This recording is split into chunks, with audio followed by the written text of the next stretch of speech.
You are listening to Peak One Sports.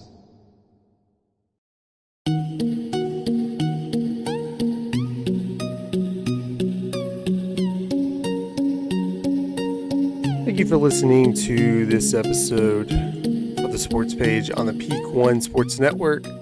I'm Ashton Nix, flying solo today. Chris had things he had to get finished this last week, that weird time of year, last week of the year. And Dan, we just kicked him off the show. He had this good streak of being on the Cowboys were winning when he was on the show, and now that the Cowboys aren't doing so well, we just thought it was better he wouldn't be on the show. No, not really. Dan is actually working on something that for the network might be pretty big. We might be adding some content, and he's working with that right now. So he's busy getting all of that situated. So I thought I'd get this last episode in for the year solo. Hope everybody had a great Christmas. Hope whatever your goals were for Christmas, that it was a successful Christmas, that you were able to take off the right amount of time of work. And then now heading into the new year, getting this last episode of 2023 in, I hope everybody kind of has their mindsets right going into the end of the year, into 2024. I know this time of year is a really odd time of year with mental health as one of those, and then obviously you have this build up all through the holidays, going in Halloween, Thanksgiving, Christmas, and then when it's kind of over, I know you feel a lot more, at least I do, after the new year, because you're still kind of looking forward to the new year. And then after that, there's really nothing. It's just kind of a new year, and you're, just going along with the flow. So hopefully everybody has that taken care of, whether it's keeping resolutions or whatnot. Just make sure you go into 2024 with the right mindset. And like I said, it's that weird time of year, that final week where when you have Christmas, and whether you're working, kind of working, or just have the this last week off, it's mostly a blur. Like, if I wasn't doing the show right now, it would be blatantly obvious that it's Wednesday right now. Especially with Christmas kind of on a Monday, it's like Christmas feels like a weekend, and when it's like in the middle of the week, it kind of breaks things up really nicely, and really you just had a 3-day weekend, and then Tuesday kind of feels like a Monday, and now Wednesday and Thursday feel more like Fridays and sometimes Mondays. And like I said, if you're working, you may have a better idea of where you're at, having your bearings down in the week. But yeah, if you're off this week, you have no clue what's going on. But thank you for tuning in to this episode, and bear with me for a while, because we will be talking Cowboys. I know that's kind of a hard thing to talk about right now if you're a Cowboys fan. But before we get to that, be sure to subscribe to our YouTube page and comment, hit the notification button, and you'll get an alert every time a new episode drops. It's not just the Sports Page. It's a lot of different shows here on the Peak One Sports Network, including the Bungalow Sports Show, Hockey Show, Bungalow Fight Show. You have the lead off on Saturdays with myself, Tony, and Landon. And stay tuned, because 2024 is going to bring more to the plate for Peak One Sports. And you can listen to all of the great shows on the Peak One Sports Network however you listen to podcasts. Check that link below, or you can go to your said podcast app and search up Peak One Sports. This episode is brought to you by Betalytics. Don't bet with your gut. Check out Betalytics and get help making your picks using their AI algorithms. Use promo code PEAK1 for 25% off when you sign up today. Go to Betalytics.com to start betting smarter. This is also brought to you by Shankit Golf. If you like golf, but you're not really the country club type, Shankit Golf has